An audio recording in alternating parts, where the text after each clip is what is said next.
Salut tout le monde, ça tourne apparemment. Je refais une petite vidéo après la vidéo du gilet airbag qui fonctionne très bien d'ailleurs. Pour dégonfler le gilet airbag, vous dévissez la cartouche à CO2 et vous avez un gros écrou de 21 en dessous pour pouvoir remettre la bille dans le gilet. Du coup, je vous présente la petite dernière. En théorie, c'est la dernière comme d'habitude. Maintenant, je prends plus de pronostic parce que je suis tellement changeant vers les 125. Bon, après, normalement, c'est la dernière. TDR de 1999. Donc, si je dis pas de bêtises, c'est un moteur 5AE. Celle-ci est de 2000. Donc, ça doit être un 5AE aussi. 12 000 km, 1400 €. Entretien à faire. C'est fait. Hein. Celle-ci, 1999, 19 700 km, un peu moins. Full origine, celle-là aussi était full origine quand je l'ai acheté. Donc 19 700 km, année 1999, entièrement d'origine, 1000 €. Deux pneus à changer, entretien à faire. D'après un proprio précédent, le piston et les segments ont été faits il y a 2000 km. Je suis le 5e propriétaire de celle-ci. Et celle-ci, je suis le 2e propriétaire. Pour vous donner un petit peu une idée des machines. Donc les pneus sont cuits, hein. Ne serait-ce que parce qu'elle n'a pas roulé. Le monsieur d'avant a fait 1000 et quelques kilomètres en 4 ans. Vraiment pas roulé, on voit les disques. Celui-là, il a dû être changé il y a 4 ans, je pense. C'est marrant ça. J'ai pas vu ça. Moi je vais en découvrir, hein, c'est sûr, j'ai été la chercher hier. Du coup voilà, vous avez une pseudo routière et puis une enduro cross derrière. DTR 125, TDR 125. Le top case, moi je suis pas trop fan, hein. Je trouve c'est plus embêtant qu'autre chose quand on veut enjamber la moto.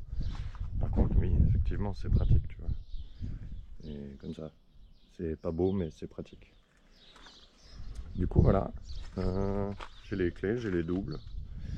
Le monsieur m'a expliqué, le Neumann a été changé parce que la selle avait été forcée.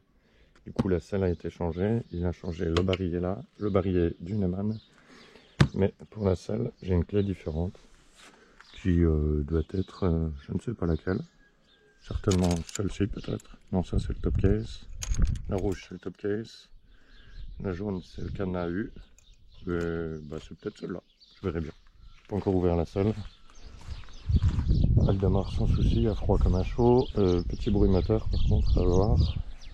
Donc elle a été fournie avec un cadenas homologué. Ça c'est pas mal pratique. Faut le téléphone dessus. Il y a eu de l'entretien de fait. Hein. Donc ça c'est l'huile moteur que le monsieur mettait. Qu'est-ce qu'on a de beau là-dedans?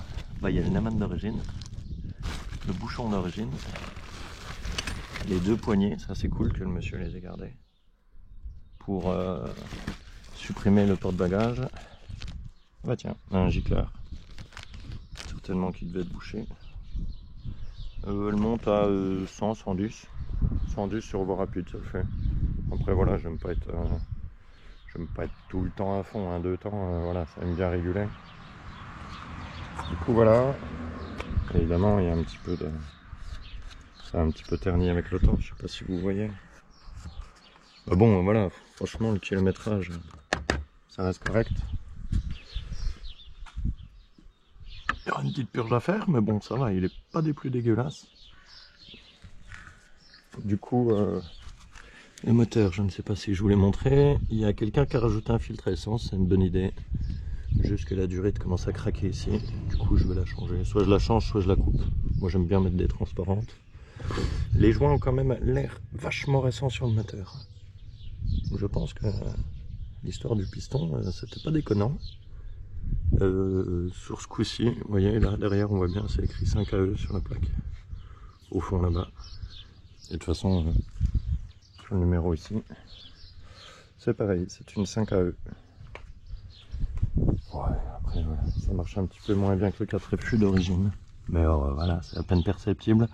Donc je soupçonne la valve d'avoir les joints très fatigués. Comme la batterie de la GoPro d'ailleurs, je vois qu'il y a 4%. Je vais la démarrer, je vais vous faire écouter le bruit. Et vous allez me dire...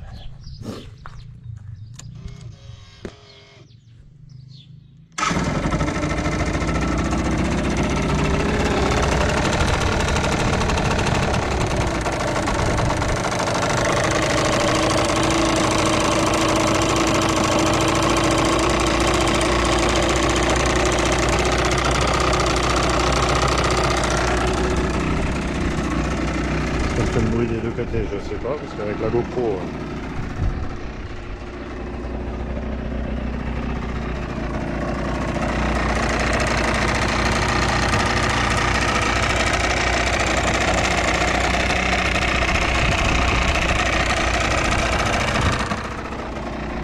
Elle est propre, hein. Franchement elle est propre.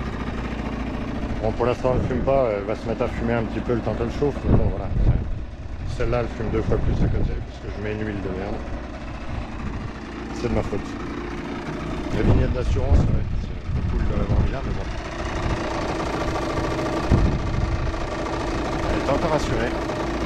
Ouais, le gars il est comme moi, il roule pas beaucoup. Hein. Moi j'aime bien faire les entretiens, en général je débride et puis je revends. Tu vois que c'est absolument pas rentable. Le TIC c'est le démarreur, mais c'est normal sur celle-là avec un démarreur électrique. L'autre a un kick derrière. Accessoirement celle-là quand t'as plus de batterie, bah, tu peux pas démarrer sauf à la poussette quoi. La DT tu peux toujours démarrer même si t'as pas de batterie vu qu'il y a un kick. Sur celle-ci la batterie elle te sert uniquement à la valve. Et c'est tout je crois, juste la valve. Quand t'as plus de batterie tu roules à 100 quoi. Celle-là t'as plus de batterie tu pousses quoi. Voilà. Donc du coup petite vidéo de présentation. Les deux sont stylés quand même. Celle-là elle est vachement légère, moins de 100 kg. Celle-là 135 kg. Celle-là elle prend les virages comme un vélo. Celle-là comme une routière. Ça reste raisonnable. Hein. J'aime bien les deux. Je sais pas comment je vais faire pour les départager, mais parce qu'il ne pourra en rester qu'une évidemment. Belle petite ligne. J'ai pas mis le manchon entre les deux, faut que je le fasse. Twinner, boîte à clapets, enfin les clapets Williamson et compagnie. Je vous la refais pas. Celle-là, elle avait un gicleur de 210, bizarrement. En théorie, c'est du 240. Je sais pas pourquoi il y avait un 210 dessus. Peut-être que le gars avait que ça. Voilà. Du coup, hein, relativement propre. Il y a quelques griffes sur les carénages, mais bon, voilà.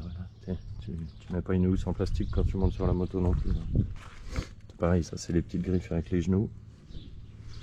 Mais bon, ça reste à peine perceptible. Pas de gamelle quoi. Franchement, trouver des motos qui ont 20 ans, qui n'ont pas pris une pelle, qui n'ont pas beaucoup de kilomètres, ça devient ultra rare. Et avoir 1000 €, 1400 €, franchement, celle-ci elle a 12 000 bornes, et on va dire 13 000. Et celle-ci en a 19.